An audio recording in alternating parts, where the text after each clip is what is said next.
Hello, everyone. Welcome to the Next Generation Investors Podcast. This is Matt Walraven with Waymark Homes. A little bit about us. We are real estate investors currently in several Michigan markets, primarily wholesaling, flipping, and holding long-term investment properties in the residential sector. We also complete renovation projects for private homeowners and offer the same services to clients that we come into contact with in our everyday real estate operations. For some quick housekeeping, by no means is any of the content of this podcast to be taken in as legal advice. Please consult with the right people before you make an informed decision about actions moving forward. The goal of this podcast is to build and grow a high caliber network of like-minded investors by focusing on doing what's right and helping each other grow personally and professionally. A term that I heard from a good friend references the thought of verticals. We are always striving to help others grow vertically as we do ourselves. We will tend to hone in on how each individual got started in real estate, what they have learned, and how those lessons can spur on the next generation of investors. Today I have with me a rock star, Brandon Gentile. Is that how you say your last name, by the way? Yeah, you actually said the correct Italian pronunciation too, Gentile. It's Gentile here in America, but I think it's truly Gentile. So yeah, you Okay, nailed awesome. it. I figured it wasn't Gentile, so Yeah, you're like one in 1,000 that figured that. So no okay. one ever gets that. It's always Gentile. Well, awesome. That's a great start then. Yeah, Get yeah. your last name right. So today, like I said, we have Brandon with us. He brings a very interesting perspective, I think, especially in this current year, which is 2020.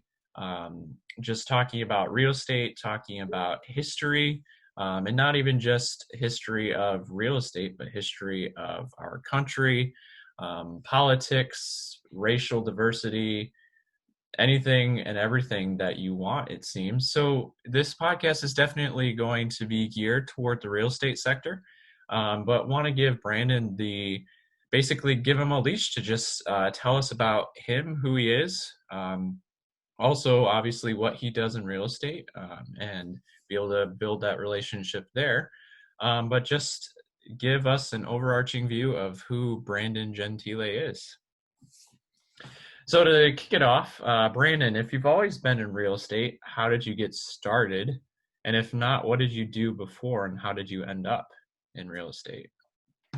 Yeah, first off, Matt, I want to thank you for having me on here. Obviously, it's we were talking beforehand and just joking and talking around about about hunting and all that stuff. So I know we'll touch on that briefly in here, but I appreciate you having me on. So yeah, my story is a lot of hockey. I mentioned that again pre-show to you, but a lot of hockey. My entire life was predicated around hockey, and also mentioned a lot of just military history in general, politics from an early age. And when people think of social media and all, you see like young people on social media now. It was funny, I guess I was 13 in 2000. And I remember vividly the Bush Gore election, which was obviously people, you heard about a lot this election actually in the last couple of months, the Bush Gore and the litigation, all the things going on. So I remember that being in 8th grade, being 13 and, really being so engrossed in that and just like paying attention and watching that. And like, you think like 13-year-old kid, like, what is this psychopath doing? And it was just me. It was just who I was. And, I was 10, 12, 13, 15. And I was just very like old at heart, I guess, as the cliche goes. And it's like, it's cooler now, I guess, to be like that when you're 33, but when you're like 12 or 15, it's not that cool. Unfortunately, I was a big kid growing up, so I got away with being, probably a nerd, basically being a jock and a nerd at the same time. It was very, very interesting dichotomy I had going on there.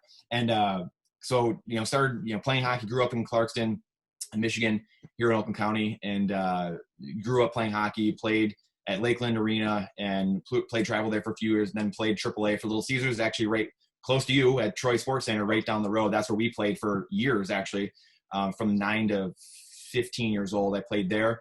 And then I played, traveling all over, in Canada all the time, driving everywhere, driving here in big conversion vans, so doing all that. So seeing a lot of different Canadian cities and all over the Midwest we'd go.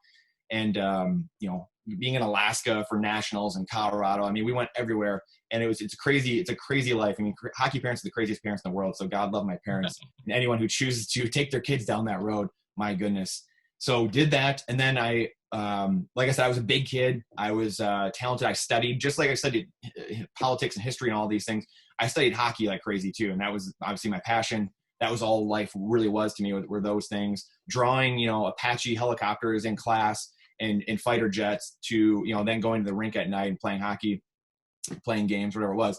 And I was good at it. You play it. And then when I was 16, I left Clarkston, actually moved to Ann Arbor and played on the U.S. national under-17 team and the U.S. under-18 team in Ann Arbor. So my junior and senior of high school. And ironically, it was located in Michigan. So we had kids from all over the country. It was the top every year. Now it's based in Plymouth, actually, at the USA Hockey Arena in Plymouth. So the reason they chose, it sounds weird, like I had to explain it to people because people, like, oh, okay, that's cool.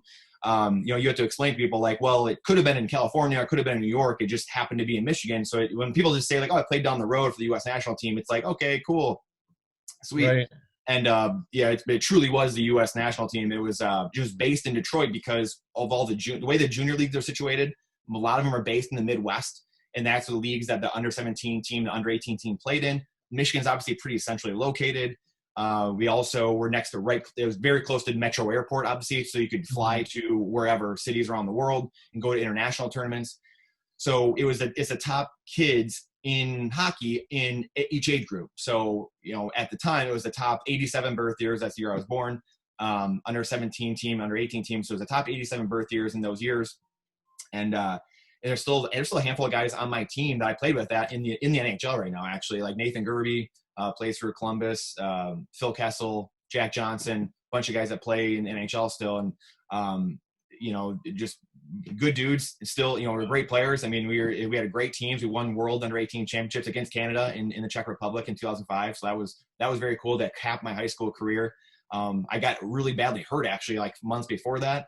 That was actually kind of like the start of the decline of my career. I got hurt my senior year of high school, and we were playing Michigan. So the under 18 team would play. And when you're on the 17 team, you're all 16. So everyone's 16 years old, and you play junior teams. So all the guys in all the junior teams are 16 to 21 years old. And then the under 18 team plays colleges. So you're all seniors in high school and you're playing all the colleges. So you're playing Michigan State and Michigan and Boston College and Boston University, North Dakota, all the big hockey schools. So you get blown out some games, and some games we won. Like I think we beat Michigan State my year that I was on the under 18 team. We almost the game I got hurt was that we were playing Michigan at Yost Arena, and I got tripped going into the boards, racing back for a puck. I went into the boards like on my knees, like wishbone, like pretty much full speed, and like ripped the muscles off both sides of my pubic bones. And I slowly got up and was, one, extremely ticked off, extremely pissed, and two, you could just tell like something was hurt. Like you just knew, right? Your body, and you're like, yeah, that wasn't good. And so I get up and I see the guy who did it to me coming around the net. So I just cross-check, like just flatten him, like, right in the neck, I think. I get a penalty. We're up 5-3, and it's like 10 minutes left in the third period. I get a penalty. Phil Kessel, actually, so I just mentioned, goes down. He's penalty killing, slashes somebody. They give him a penalty. So it's 5-on-3. Michigan ends up tying the game, scoring both of our power plays, end up beating us in overtime. I didn't play the rest of the game because I was like, I'm effed. Like something bad happened to me, and I was like, I can't skate. So I had that was like January. I had like 3 months off. We went to Worlds in April. Ended up like playing and going there, and fortunately I was a good team guy, so they wanted me there, or else they were really, I played a bunch actually, and surprisingly, and had a great tournament. We won, beat Canada, so that was one of the highlights of my life doing that. And then went to Michigan State, played 4 years there, and was in building construction management actually. So I really liked real estate too. I don't truly know why I like real estate or why I liked real estate so much, but I had just an affinity toward it. I was in building construction management, and then I actually got out after my first year because it was a lot of project management. Guys had been on construction sites and done a lot of really hands-on work already, and there was a couple guys on my team that we were all in it, and none of us had that experience. So we felt very intimidated because we're like, we probably should just sought more counseling. We never did, and we just got out of it. I shouldn't have, looking back. But then I got into politics, of course. I got into like pre-law and economics and stuff like that. So that's what I ended up graduating with. But played 4 years at Michigan State, and we won the national championship in 2007 when I was a sophomore in St. Louis. So that was an incredible experience as well. The experience was great. The weeks, the month after that at Michigan State on campus were even better than actually winning, if you can imagine. So that was a lot of fun. got stories for days with that. Many we Right. probably can't ever share on any technology, unfortunately. But fortunately, social media wasn't really a thing. Wasn't that big. It was only Facebook was only 2 years in. So anyway, that was that. And then I played in the minors for a few years after I graduated Michigan State. And that '08 crash is what really, really, like my senior year of college, really kind of was a big turn. It was a big inflection point in my life. '08, '09. So it was that election, McCain, Obama, that happened. The crash was happening. And I remember thinking, wow, I remember sitting vividly. I'll never forget. I was in my apartment in Michigan State watching the market just go through the floor and just thinking, wow, there's a game being played on all of us. And I need to figure that out. And that's just kind of goes back to like my personality, which was always like, why? Always asking why. Fought with teachers all through high school, fought with teachers in college, professors. When are we going to, kind of the things you always hear, like the cliche, like when are we going to learn about money? This doesn't make any sense. I'm never going to use this in my life. When am I going to use this in my life? And then, just being that guy was like, I write papers just to tick the professor off and things like that. Like I knew, and almost failed. I failed a number of classes and right toward the end, and I know some of them were because I ticked the professor off, things like that, because of, the papers I wrote or whatever it was. And so it was just constant questioning why. So that happened, that crash happened. And I was like, what is going on? Like, I got to figure this out. And I was already obviously studying history and politics and all that. And once you dive into obviously monetary history, fiscal, policy, all these different things, it's just a rabbit hole of history. And it's just Right. cycles and repeating over and over and over again and watching these cycles happen. So I was in love. Like I was in, probably 2009, 2010, I really dove into it. That was my first year or two of pro hockey as well. I was playing in the minors for a few years. And so I played for 3 or 4 years in the minors, like single A, double A, and triple A, played all of those and ended up getting hurt, injure my head a few times as well. I'll come back to the crash stuff here in a second, because the hockey stuff was somewhat short-lived in the sense that I was playing in the minors, kind of making my way up. And then I got hurt a few times, my head a few times, nothing like serious, but some successive ones. And I just started doing a lot of thinking. And like I said earlier, kind of circling back, coming full circle, like my career when I was 18, when I look back, I realized that was probably the start of my decline in my career, because I got hurt. That was my NHL draft year. So like that was the first year of eligibility for the NHL draft. There's other reasons too that, again, not for a podcast this day or not for this time to talk about. I think there's some other reasons as well, but there's many things. I mean, my head was in the right place. I physically was hurt and not able to do many things. I went to the World Junior Camp that summer in '05. It really didn't have a chance of making a team. It didn't work out or skate all summer. Had a good camp, but it just, there's no way I was going to make it. So I look back and I was like, wow. And when I was 18, my career started really trajectorying, going down.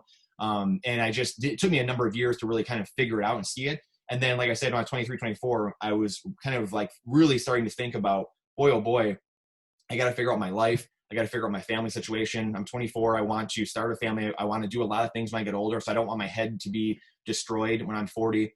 And so I started doing a lot of these things you think about and you hear a lot more about. This was 2011, 12. And you hear a lot about it nowadays, concussions, obviously, and, people making decisions. And I empathize with that, because I had to make that same decision. I was like, hey, I'm still in great shape.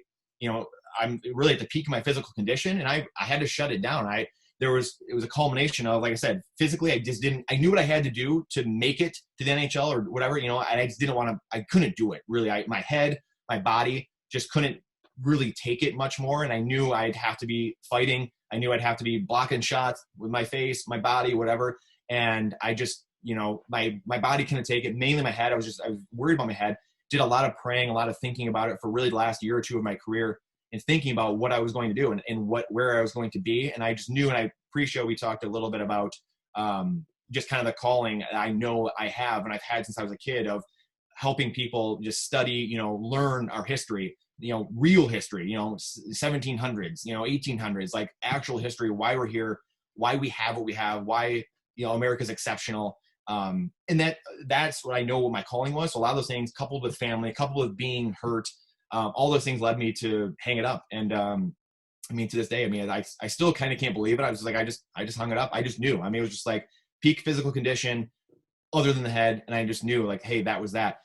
And so all this is happening. While this is happening, though, these couple of years, putting the bow on all this, this is those couple of years playing pro, I'm studying. So I'm now studying monetary history, really getting into this stuff, getting into personal development, I was at my first real business foray was doing a network marketing company and like introduced to one like 2010, 2011. And like immediately I was like, yes, like I got it. I think 2010 was the first time I read, not Rich Dad Poor Dad, but it was, ironically, it was Donald Trump and Robert Kiyosaki, Why We Want You to Be Rich. That book was what changed my life. That was, very simply laid out. I knew I was just going to the grocery store one day and I'm going like, again, just like I love to read. I'm in the bargain bin at the grocery store, like looking at books for whatever reason. I find myself there and it's like $3. And I'm like, oh yeah, like I know Donald Trump. Like, sure. It's like, 2010, 2011. I'm like, yeah, I know Trump. I had no idea who Kiyosaki was. I'm like, who is this guy? And it's like, I open it up. I'm like, oh, cool. Like, $3. Like, yeah, for sure. I'll get this. I love real estate. I like Donald Trump. Like I know who he is. So I got it. And then I read it and I was like, subsequently, like so enamored and like, wow, this is like life-changing. And also like ticked off, so pissed off at the same time because school didn't teach all the things they were saying in this book, which was, assets pay for your liabilities, Right. All those cliches, the Kiyosaki, the quadrant, the cash flow, the quadrant, all the different things that all of us in the real estate world have read and seen. Those are the things that changed my life. So I know a lot of people talk about Rich Dad Poor Dad, but Why We Want You to Be Rich in 2010, 2011 is what really changed the trajectory of my life. And it was like, wow, your assets pay for liabilities, passive income or residual income, building that, having that pay for your lifestyle and build that foundation instead of you working for money. And like, it just clicked. Like as soon as, because this is what I was asking teachers my entire life. Like, when are we going to learn about money? Like none of it made sense. And then all of a sudden I read that book and everything clicked. It was like, oh my gosh. And then it like fed the fire of like, there's a game being played in 08, 09 when I'm watching the market crash and they're bailing everyone out and printing money and printing currency. And that was like all these things. So from 08, 09 to like 2012, all these things together was like the big aha where I was like, wow, like I understand what's going on now, or at least to a small degree. Like I'm now going a different direction because I didn't know what I didn't know in school. And then now I started finding out what I wasn't being taught. And I was, like I said, I was really frustrated. I was mad. I was also very hopeful. And I was like, wow, like you can take a hold of this, Creature from Jekyll Island about the Federal Reserve, like all these books I'm getting into and reading.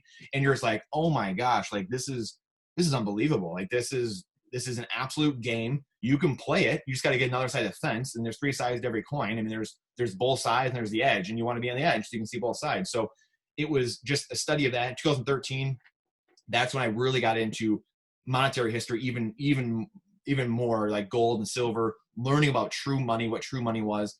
Currency is just the dollar, and gold and silver are true money, where it's a hard, it's actually what the currency is an IOU for. It's an IOU Right. for gold and silver, and what we've always been predicated off of. So once you start learning those things, it blows your mind. You can never go back. You can never look at anything differently when you understand the truth. And that was it. And then 2013, I got into real estate because 2012, I retired from hockey, took a year off, trying to figure out what I was doing, did a ton of studying, actually rekindled a relationship with my now wife. We had met in 2008, 2009, actually, and then went our separate ways for a few years and then got back together in 2013. So that was kind of like the relationship side where like I didn't know what I was going to do. And that was a thing I'd been praying about, like where, what family am I going to have? When is that going to be? So she came back into my life, actually. I started getting healthier, obviously, no more injuries. And then real estate, then they were like, well, why don't you just go a real estate agent? And I did not. The last thing I want to do was get my license, become a real estate agent. And that was probably the best move I ever did when it comes to real estate, at least so far, because that I got my license in 2013. Basically started 2014. There was end of 2013. Started in 2014. Basically, was my first year in real estate, and did really well. Like sold 17 homes or something like that, 17 or 20 homes. And what the best thing that real estate or being on the retail side was the getting into tons of homes. Because as an investor, I wanted to just jump right into investing. And because I was studying this for years, I'm like, I'm just going to be an investor. And you got to start, as we were talking about before, like you got to start, networking and getting to know people around you and kind of seeing what's going on. Like you were mentioning, you got the private lenders, the wholesalers, the investors, who's out there, what's going on. Right. And I think the biggest thing was getting into tons of homes. It allowed me to go start on the buyer side, work with a lot of buyers in the beginning.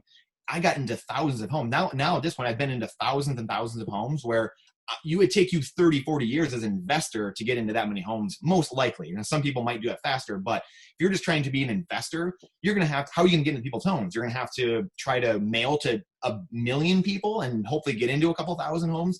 So, or whatever it might be, right? So you're going to have to spend a lot of money to try to get in a lot of homes. So that was the best thing that I really saw, was the ins and outs, working the ins and outs of real estate transactions, and doing dozens and dozens and dozens of them every year. And now at this point, we've done hundreds, I had 400 or 500 transactions or whatever in the last, 6-7 years, and getting into thousands of homes. So that is priceless.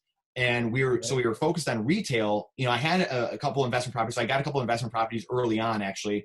And then I actually got rid of the handful of properties I had over the last few years. And then this past year, a year and a half, been starting to accumulate properties again, and now have, a handful of properties, and are starting the process, because like I didn't, you don't know in the beginning.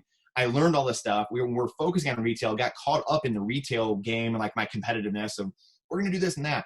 And then a couple of years ago, realized really in 2017, 18, it was like, whoa, number one, I'm not doing what I want to be doing and set out to be doing. Number two, even in the retail side, I truly believe in the next decade, I mean, if you're a retail agent and you can't provide options to home sellers, you're going to be gone. I mean, if you can't go in there and say, hey, we can list this for you, or we can buy it from you right now, or we can joint venture with you, or whatever, something, you're going to be gone in 10 years. I mean, you got, obviously, the fintech is eating up everything. And you've got, the OfferPad and Zillow instant offers, all these things coming about.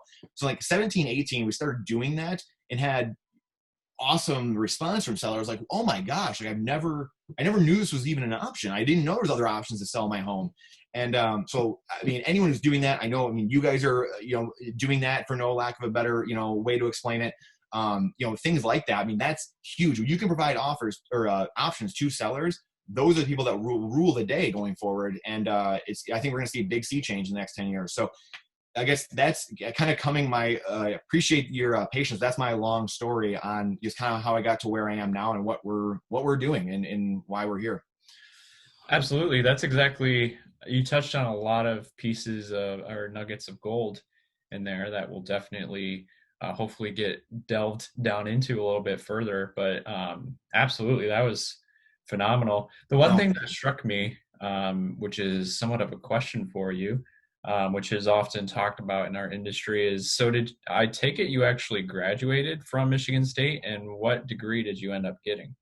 I did. They're very good. They were a very good listener. Yeah, I did. So I struggled at the end. Like I said, I almost didn't graduate. I think I graduated with like a low 2s or something like that. And I, of course, did like started out really good in like a 3.5. I don't even know, my first year. But then like the more I went on, like the more, like when I was growing up, I was in all the advanced, like, a year ahead of everyone, stuff like that. The older I got, my wife and I would joke, because the older I got, the worse I did in school, because the more I hated it and the more it didn't make sense to me. And I just fight with people. And she was a really bad student when she was a kid.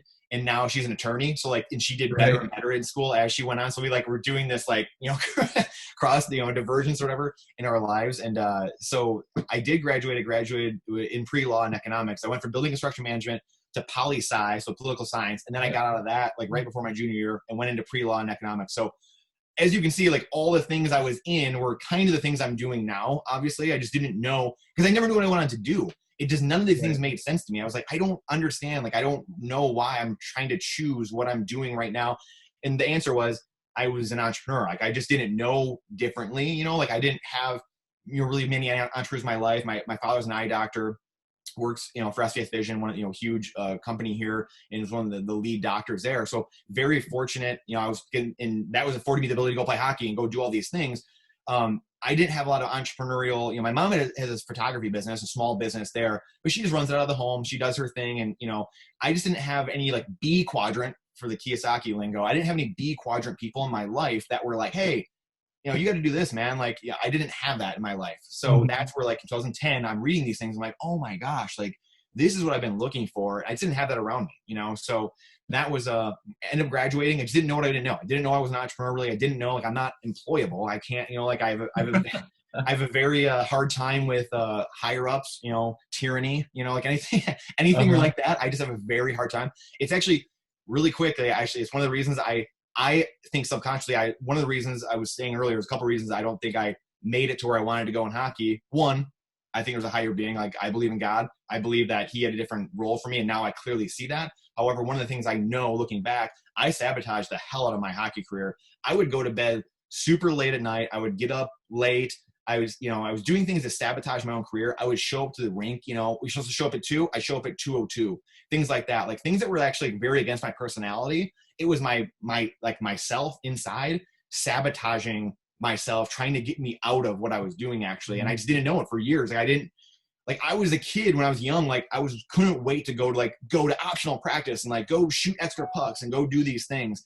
And as I got older, like when I'm 10, when I'm 20, I'm like skipping all the optional things, doing this and that. It was absolutely everything. I was like 180 degrees, just totally different person. And it was just myself, like trying to purge myself of like, dude, you don't want to be in this. You're not supposed to be in this. And I just, it took me a while to figure it out. But, again, that's my long answer on all that. So pre-law and economics is what I actually graduated with. Awesome. The reason I ask is, I mean, there's this whole thought process that circles our industry of just education, especially at a college level, is terrible. Why waste your time? Why waste your money? Get into real estate, or especially entrepreneurs, whatever you're doing, do it now. And now there's definitely some validity to that. I think you're a perfect example of that. And it wasn't even that you couldn't mentally handle the college. It was the fact that it was almost like you were too mentally prepared, right? Yeah. You fought it because you realized the illegitimacy of some of it. Right. And something that definitely piqued my interest is we're part of a national mastermind called the Collective Genius. And the first opportunity that I had to go to one of those meetings was in March of 2018. And so at that point, I was a 19-year-old kid who my dad was in real estate in '08. And REOs specifically. So if there was any portion of the market that got hit, it was the foreclosure market. Yeah. So I developed a huge risk adversity. And so Yes. I always wanted to get into real estate. I loved real estate, but I wasn't willing to take the risk. So at that meeting, I was 19 years old. I had a corporate America job. I was already in it's called a co-op program at a Fortune 500 company. But I'm standing in the room with a bunch of millionaires, right? So just took the opportunity to talk to as many people as I could. And the overarching consensus talking to these guys was get out of school now. I wish I could have started when I was 19. Just drop everything, get into real estate, do it now, right? But there was one gentleman named Frank Cava, which if you've listened to previous episodes, you've definitely heard his name. Mm-hmm. But anyway, so he actually went to Florida State. He graduated with a 4-year construction management degree, which is why it definitely piqued my interest, and actually worked for one of, I think they're the 3rd or 4th largest builder in the U.S., NVR, that's out of the East Coast area. But my point is, he was in the exact same spot as a lot of those guys in that room, but at the same time, he had a totally different path in that he spent about 13 years in corporate America and ultimately went out on his own. But a lot of the value that he got was from he made it up to a vice president of that company. So just like you said, to put a bow on it, I did end up graduating with my accounting degree this past year. And my point is, I think, like, I'm sure you can absolutely, even if it wasn't necessarily the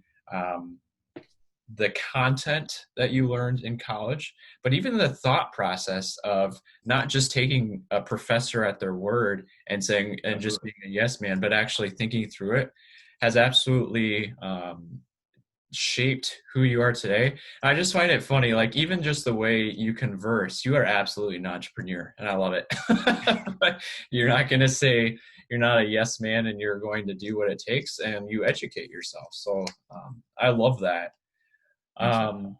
So to hopefully delve in a little bit farther, especially specifically regarding real estate, today, obviously this can change in a moment's notice, but today, what facet of real estate are you primarily involved in?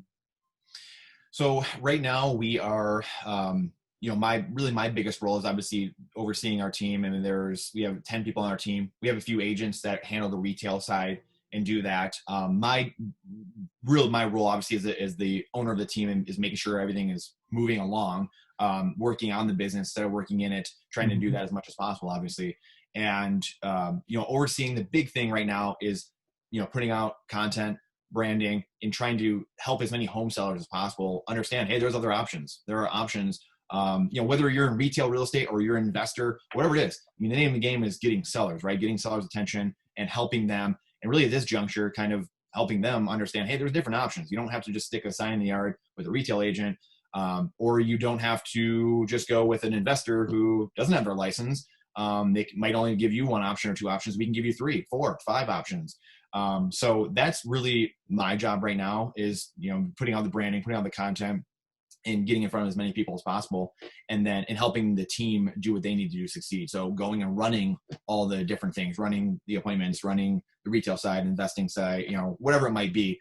And at the end of the day, I mean, we're just continuing to build our portfolio. I mean, we want to buy as many homes as possible. If we can't, then maybe we'll wholesale them out, or maybe we'll list them retail. But if it makes sense, we'd like to buy the properties, fix them up, and then rent them out. We want to try to make the neighborhoods nicer and build our portfolio. I'm not a huge advocate of flipping or proponent, or I don't know. I'm not, whatever you want to call it, I guess. Mhm. I'm more of the mind of, hey, go put the work in and build the asset and then keep the asset. And then if you want money from it, refinance it, HELOCs, whatever, keep it. I don't want to sell it because I don't want to get hit with capital gains tax. As we said earlier, I hate tyranny. I hate taxes too. They're kind of Right. one and the same. Right. So, I mean, Absolutely. I'm very against anyone telling me what to do with my own things, as you can probably tell, or anyone listening or watching. So that's I'm just a very big proponent of that and keeping as much of my things as possible.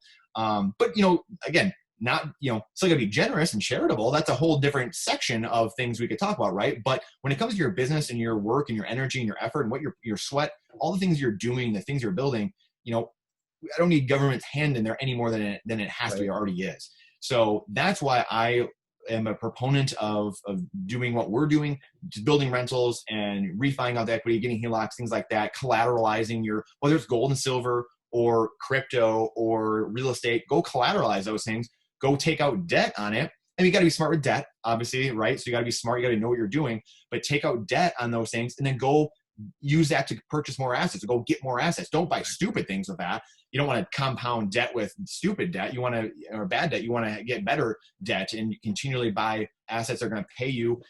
Could be high dividend yielding stocks, whatever. I'm not a huge fan of that just because of the market cycle, but anything that's going to give you money, maybe appreciate over time, hopefully icing on the cake. But I'm a big cash flow guy. A big, using, good debt, cash flow, using tax, to your advantage, depreciation, things like that. Those are the things that really get me going. Capital gains taxes don't get me going, things like that. There's a time and place for them. Obviously, sometimes you need to, or whatever. I mean, you could always 1031, things like that. But end of the day, that's my job right now. Like I said, getting in front of as many people as possible, helping sellers, and then doing things like this. What we're doing right now. Hopefully, providing some value to people that are maybe ahead of us, maybe behind us, maybe where we're at, and doing that. So that's my job right now. Right. You know, you mentioned that you're a believer, and I am as well. And we know that in the New Testament, Christ tells us, give unto Caesar what's Caesar's and unto God what's God's. Doesn't mean we Yes, have to exactly. basically just give it up to Caesar, right? We can still Exactly. save as much as we can. Exactly. So Yes. I am Yes, sir. 100% there with you. Which, even with that being said, long-term assets, not only do you not pay those capital gain taxes, but you get benefits like depreciation, cost segregation. I mean, there's so many options. Exactly. And Exactly. I totally Absolutely. agree. Um, so I think we've touched on a lot of good stuff, but we may have already answered this question. I just want to get more Mhm. clarification from you, and then we'll jump into much more of the personal side. Yeah. But who you are today as Brandon Gentile, can you narrow down maybe one, two, how many ever actual occurrences in your life? And the reason I've never asked this question to an interviewee before, but a comment that was made to me. about the podcast is so often we get the most value out of pain points, whether it's our pain point or other people's pain points. So along those lines, are you able to narrow down maybe a couple times in your life? Maybe that's hockey, maybe that's something that's happened in real estate, just the mental anguish you were going through in college. Are you able to narrow down those a few pain points that have really made you who you are today? That's a great question. I have a couple that just come right to my head immediately. And a lot. I mean, I know every human, I think that's what's fascinating. It's a great question because there's so many things that every human has. And we tend to forget a lot of them because we don't want to remember them. And I think that's where, remembering those things, taking the learning lessons is so huge. Two of them, like offhand, are one, I remember watching the NHL draft when I was 18 and not getting drafted. I mean, a year before or whatever it was, I don't even know, a year and a half before, I was very highly ranked in like central scouting, NHL central scouting and stuff like that. So, my mind was not great at the time, again, like I said, a mental aspect of my game was something that I didn't realize. So this is really crazy is I haven't told this to many people actually, but when I was at the US program, we had a psychologist on staff. And I never went to him. I knew I needed to go see him. I never did because I didn't want to look weak. I didn't want people to know that I was weak or I needed help or anything. So that was a huge inflection point in my life, just the NHL draft in general. But then looking back and thinking about some of those things where mentally I knew I wasn't in a good spot. And I was that kid who was captain of every team growing up, stuff like that. But I had to be perfect though. And this is where I think, I know like you've seen this many times in your life, talking to your father, being in mastermind, stuff like that, networking with other successful people, is you got to make mistakes. And that's where I didn't think you were supposed to make mistakes. So this isn't so much one point, but it's a lot of things together. One of the other things that I realized, I know a lot of guys are in the NHL that are very good. I also know a lot of guys that are in the NHL or made the NHL that were not very good.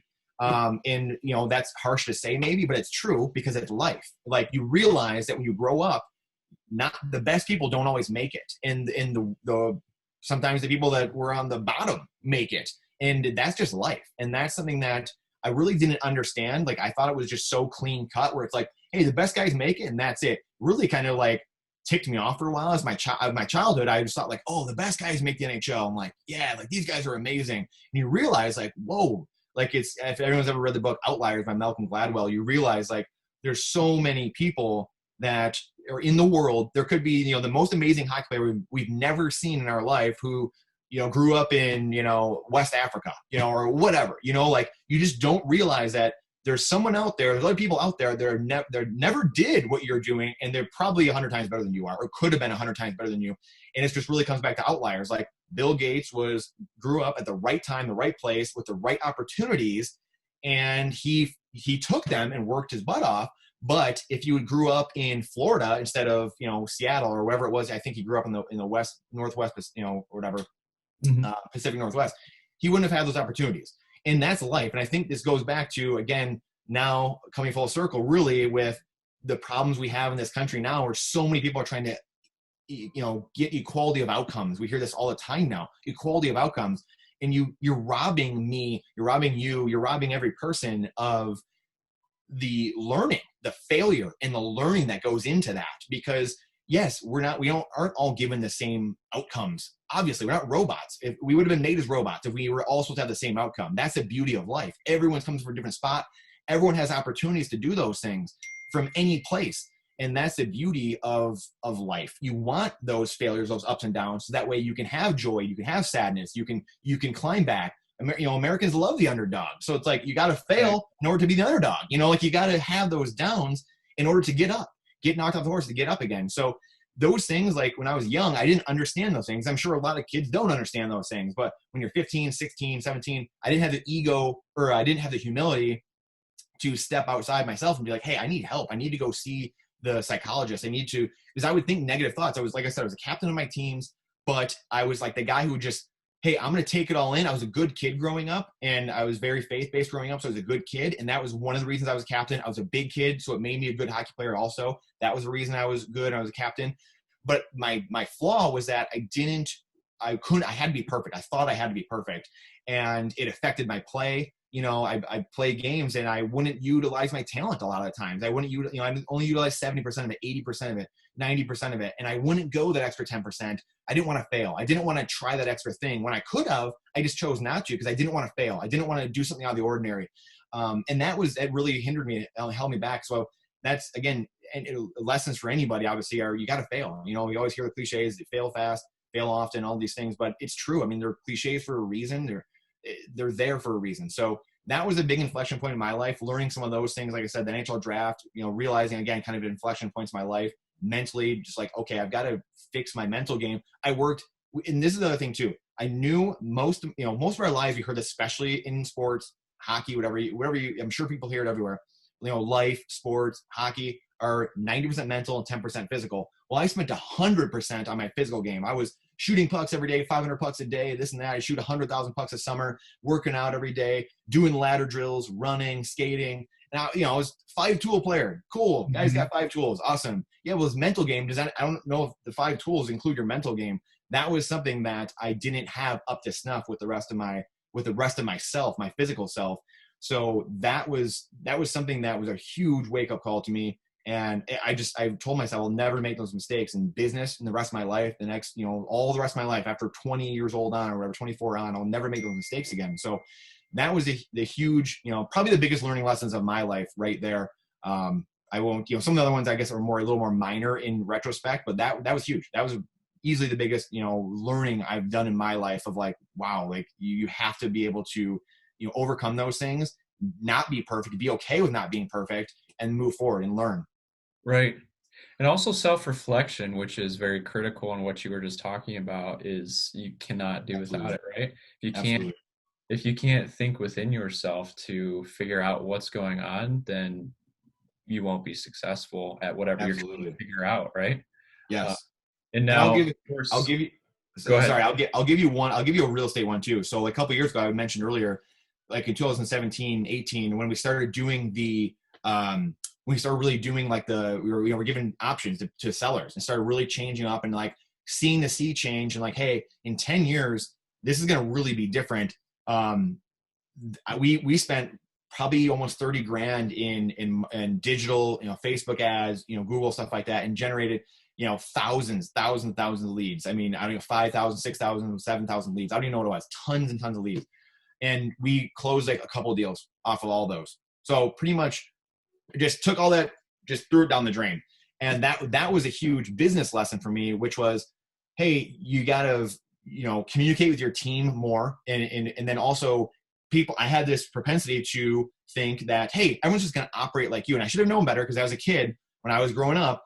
I was just telling the story the other day to one of my cousins actually. And I would always be flabbergasted that kids would not watch hockey while, we're on the U.S. team or, AAA in Michigan. And you're at very, elite level for your age group, obviously in AAA or whatever. And kids wouldn't watch the Detroit Red Wings. I mean, the Detroit Red Wings were unbelievable at the time, right? Some of the best teams really ever in the history of hockey, like 98, 02, and they were unbelievable. And kids didn't watch them. They did not watch them. I was blown away. I was like, how are you playing hockey and you don't study the game? You don't study what's going on. You don't see what's going on. Those were huge learning lessons to me. And I should have learned that, 10 years later in life or 15 years later, because again, my team, I didn't hold people accountable enough. I didn't track things enough. I just expected, hey, this is what's going on. I expect you to operate how I would operate. Well, that's a very naive and dumb way to think. Mm-hmm. So that was a big learning lesson to me too, on the business side and the real estate side of, inspect what you expect, right? Trust but verify, as Ronald Reagan once said. So, right.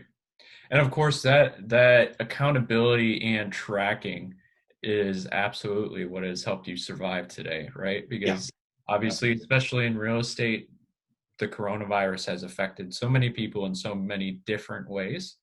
But the people who are set up the best in the beginning are the ones that are able to thrive. And it may not even be from a monetary standpoint, but processes, accountability, tracking, the whole parts. Absolutely.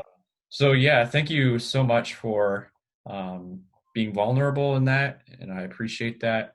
I think the biggest thing that, I mean, I took away from that is just the mental ability to self-reflect, but not only self-reflect, but also take actions based on those self-reflections. Yep. Uh, Absolutely. so to Absolutely. move to kind of encapsulate, but move to a different aspect, we're going to talk about the personal side a little bit. Now, of Yep. course, what I've really loved is the personal side has kind of been interwoven Yeah. into all this, right? Yep. That's been awesome.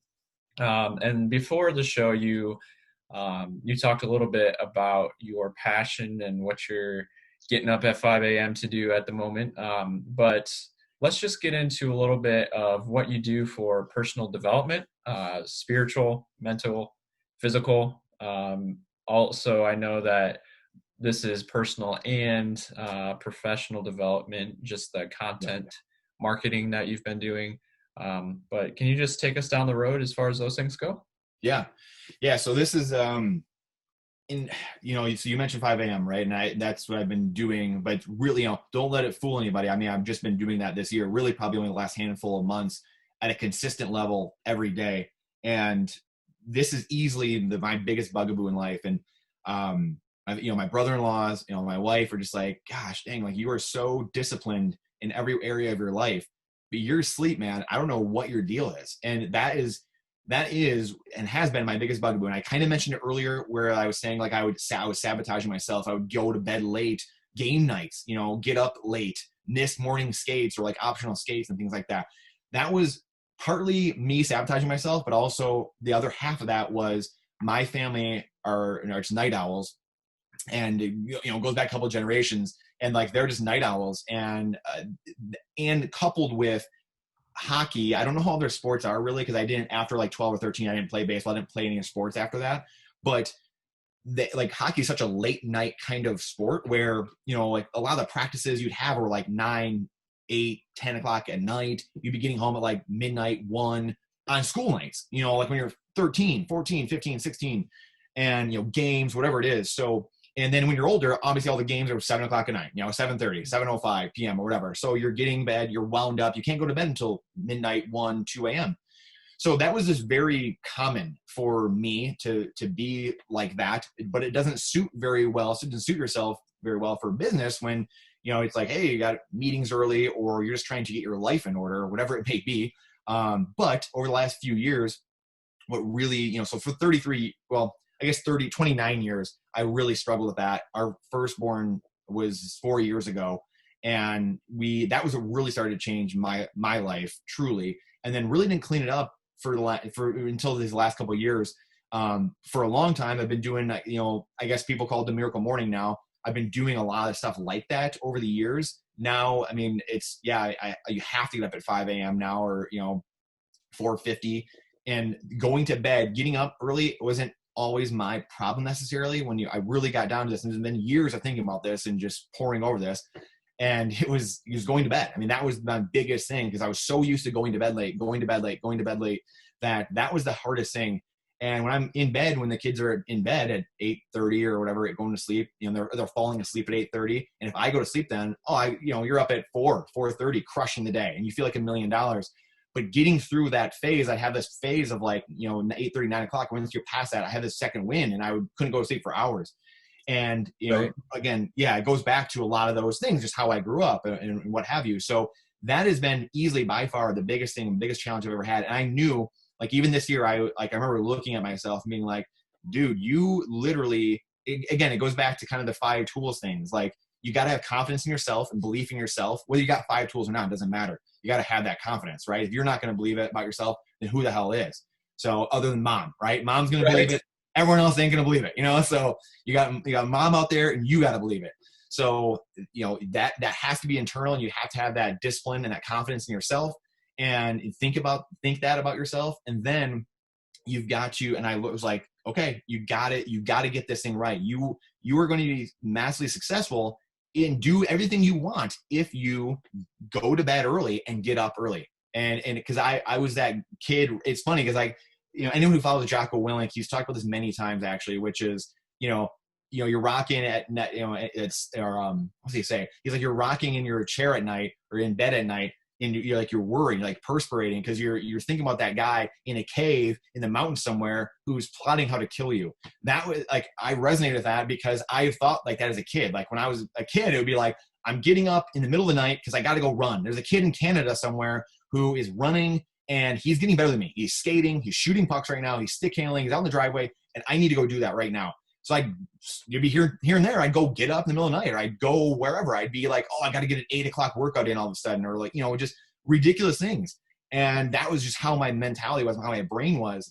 And it's the same thing now. Like this is here. I looked at myself and was like, dude, this is going to hold you back for the rest of your life. You did this before and it sabotaged you before, and you've got to figure this out now. The kids also, so that just mentally, and then also my kids really have helped me, and my wife too. I mean, it really helped me.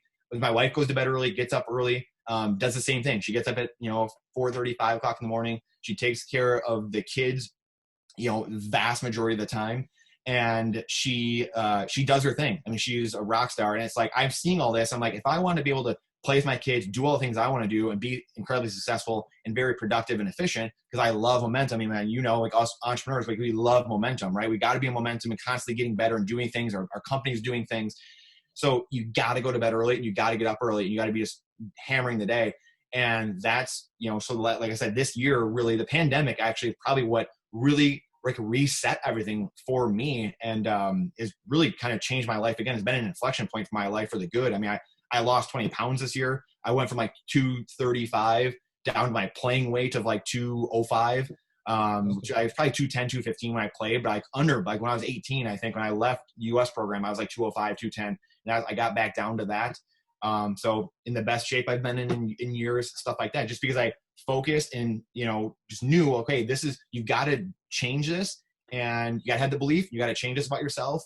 And that's what's going to make you massively successful. I truly do think that is one of the things. I mean, it's so simple, but going to bed early and getting up early, everyone's done it before, and maybe not everyone does it consistently, but everyone's done it when they go to bed really early and they get up really early and they feel like $1 billion all day long. And the problem I always had, and it was feeling amazing that next day, or maybe that first, second day, and then not going to bed again because I felt so amazing. It was like 8, 9, 10 o'clock at night. I'm like, dude, I feel like $1 million. I feel like $1 million. I can't go to bed. Like I'm still going. And it was like, no, it's having that discipline to go to bed and do it again and make sure you restart that the next day. Just get that going the next day. So that's been the mental games I've been playing with myself for years, and really have started to finally ratchet it down this year. And I'm excited to see where it just continues going. I mean, it's like I said, everything's changed a lot this year because of it. And I'm just excited to see where the growth continues to go, because it's like I said, it's been 30 years basically of trying to rein that in. That's phenomenal. And by the way, sorry, and to answer the question, because I went off on a tangent. Again, what I do in the morning though now really is pretty regimented. Is journaling every day. It's do my affirmations, look at my goals, and meditate. Do some prayer, some meditation, some listening, and some speaking to God, and then exercise. Obviously, like I said, exercise and get some breathing in. So I do those things every day. Get some stretching in. I do a green smoothie every day, stuff like that. Like that's my breakfast basically in the morning. And then my wife, when she gets down to her stuff, we get the kids together, we eat at like probably 7 or 7:30 probably. And then we do like our daily huddle together as a family. And then we go about our day. So like they left at like 7 o'clock this morning, 7:30. She's an attorney. So she had hearings today. So she took the kids, went up to Saginaw and doing her hearings, and I got some meetings later, so I'll be going on those. But that's how we do it every day. And I had to do that because fortunately my wife is very type A as well, and she just doesn't take any shit from anyone really. Mm-hmm. So I needed her in my life to really get my butt in gear as well. And just because I would tend to just like, hey, I'm doing what I need to do, and she's like, no, you need to clean this and this up. And so she's really been her and the kids. The kids don't know it. Obviously, it's just having them around, their presence have really completely changed my life over the last handful of years. So That's awesome. And I think you've mentioned it a couple times as well, and we'll kind of circle back before we wrap this up. But yeah. I think one of a huge benefit that you might be able to provide for all of us too is a list of books. Something so simple, but you've mentioned, I mean, I've got 4 that you've mentioned just in this short conversation. Yeah, So maybe that's something you have compiled. I'm not basically tasking you to compile a list if you don't have one already. But if you were willing, that'd be something that could be extremely helpful for many of us, I'm sure. absolutely. Uh, to kind of wrap up your personal side, um, obviously there's so many different aspects of your life. I'm even more so than most people, especially when it comes into your history with the hockey. But if there was one, maybe two things that you could narrow it down to, what's your why? So we've, everyone's gonna laugh because they've heard it kind of a couple times of me bouncing off the walls here. But my why is really to not be beholden to anybody. We can see it obviously now, and again, it's not the time or place to get into all kinds of craziness, but there's a lot of freedom to be had, and a lot of freedoms being lost all over the world, and that's beyond scary to me. Number one. Um, there's no other way to say it. I'm against every form of tyranny. That's kind of where I'll leave it. My why is to not be beholden to anyone and not, be able to answer to the Lord, and that's it. Like that's the only person that humans should be answering to, and that's my belief. And I want to build businesses and continue to build businesses that give me and the family and that others working with us the ability to invest in properties, to do stuff together, to build a passive income, so they can build the life they want and not be beholden to other people. Not, oh, I only get this healthcare because I only have this money, or this is what the government's giving me, or whatever. Screw that. Like we're God's highest form of creation. You are built to have the life you desire and design for yourself. And so many people just settle for, what the wind, what the wind blowing today. And that attitude is I just can't believe how prevalent that attitude is everywhere in life. And it's in America, it's all over the world, it's everywhere. And that's just, it baffles me. So that's my why, is to build things in businesses where, me, my family, the people around me, people I'm connected to, whoever it is, they have opportunities. They can if they want. If they're fine doing those things, then hey, that's your prerogative. If not, and you want to go a different direction, and you want to be a free person, then cool, we're going this way. So that's really my why at the end of the day, is creating that freedom in all areas of life. I love how the why includes, I mean, I would say any decent human being, especially a decent human being with a family, your family is going to be definitely most, at least part of your drive, of your why. Absolutely. But I love how it not only stops there for you, but it's also giving other families, other men, women, the opportunity to do that same thing for their families. Yes, So thank you absolutely. for sharing that. I really appreciate Yeah, that absolutely. perspective. Um, right before we end the show, there's the final question that we tend to ask, and I think, again, we already know what this answer is going to be in a lot of ways. But if there is one thing, what's the best advice you could give to someone looking to get started in real estate, especially as a young entrepreneur? Yeah, it's funny because like all the things we did, we touched on. I'll try to summarize some of it because I know I touched on a number of these things and kind of worked my way all around here. But Mhm. studying books, obviously, like we just said, studying book, a few books first. Like get some knowledge, obviously, get some knowledge, learn the lingo. I think the lingo and the vocabulary. Robert Kiyosaki always says, the numbers tell a story. So financial statements, profit and loss, balance sheet, cash flow, statement of cash flows. You need to learn how to read numbers. So maybe some accounting and bookkeeping. You can do that later on, but the first things are really learning some of the lingo. Getting in some books. Whether it's the Rich Dad books, he's got 20 of them. He's got advisors that have 10 or 15 or probably 20 other ones. There's tons out there, obviously, but learn some of the lingo. So that way you can go into conversations, ask good questions to people, which is probably the next thing, which is get connected to people online. Obviously nowadays, if there's in-person events, great. If it's online, digitally, in Facebook groups, there's a billion Facebook groups out there. Go in, start connecting with people, start asking good questions. And that's where, got to know some of the lingo first, obviously. That way you can ask good questions. And then another thing we talked about earlier was, make mistakes. Go out there, make some mistakes. Don't be afraid to be failing, and don't think you have to be perfect. Learn from me. That's what I did in hockey, and it doesn't. I made it really far doing it, but didn't make it to the end goal. So that should be a lesson for everybody. It's, you might be able to make it a ways possibly by trying to be perfect all the time. And, and what that means in this context is maybe it just takes you 40 years to do what you could have done in 5 or 10, like it might just take you a lot longer because you're trying to be so perfect. So go out there and make mistakes. Don't be scared to fail, and start small. That's probably one of the things. Don't go in and trying to take down a 100-unit apartment complex the first time you're, getting into it. Just reading your first couple of books. I mean, don't go in, start small, buy your little gingerbread house, rehab it a bit, and make the small mistakes. That way you can palette them and then go learn and make sure you're learning, obviously, on the mistakes and systemizing and seeing what you did wrong. Debrief, the game film. And that's what we did all the time. I did as a kid all the time, actually. My parents taped every game. I'd go back and watch every single game. So, make sure you're watching game film and seeing what you did wrong, reviewing what you did good, what you did well, what you could improve, doing that.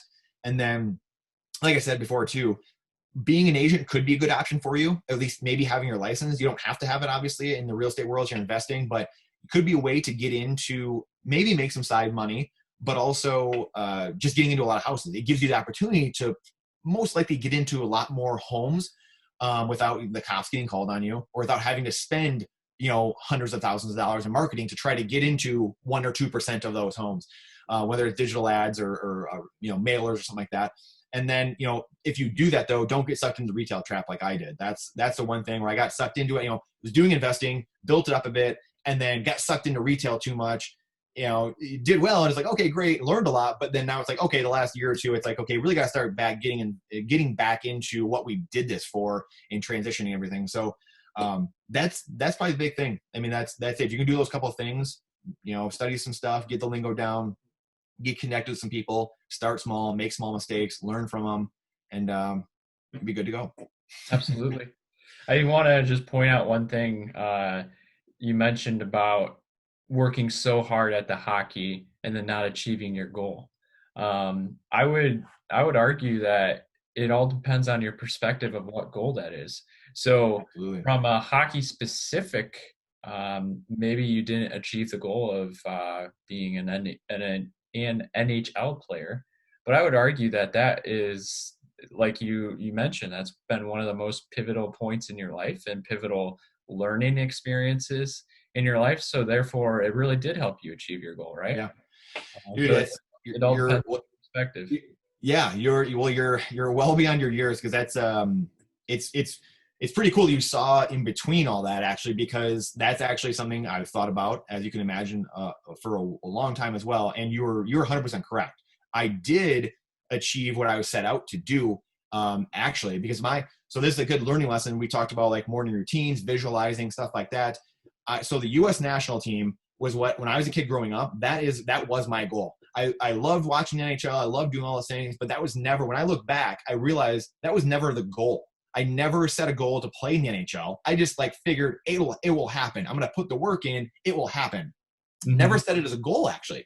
What I did set as a goal was making the U.S. national under 17 and under 18 team. That goal, I remember, sitting at my parents' dinner table and saying, and looking them straight in the eye, I will make that team. And 2 years later, I'm on the team, and 25 kids in the entire country out of a couple 100,000 kids each year that make it. That was my goal. So I did my goal, number one, and number two, kind of like what you alluded to. Like you don't know what God has in store for you. Like that's not, wasn't, make it to the NHL. I wouldn't have the family. I wouldn't have my 3 kids. I wouldn't have my wife if I was in the NHL. So you don't know what you don't know, so you have to be very careful with that. Set your goals and do that, but don't, look back and to elaborate on your point more, even don't look back in haste or regret. It's learning, right? It's all learning experience and understanding at that. So yeah, great point. I'm glad you brought that up, because we didn't touch on that. I didn't touch on that at all, but that's a very, read between the lines very well in that. So I appreciate you bringing that up. Absolutely. Again, I appreciate you jumping on the call today. There's been a ton of value created. I hope for all of our listeners too, that there's been a ton of value. Brandon, if someone wants to reach out to you, what would be the best way to do that? The best way is probably my Instagram, Brandon Gentile 811, Brandon Gentile 811 on Instagram, or or my Facebook. I mean, just looking up Brandon Gentile on Facebook as well. Those are probably two of the best ways to connect with me. Perfect. Perfect. Unless you have anything else to add, I think this is a perfect point to put a period on the end of it, and hopefully talk again soon. Yeah, absolutely. It was a blast, Matt. Thanks for having me on. Thank you, sir. I will talk to you later.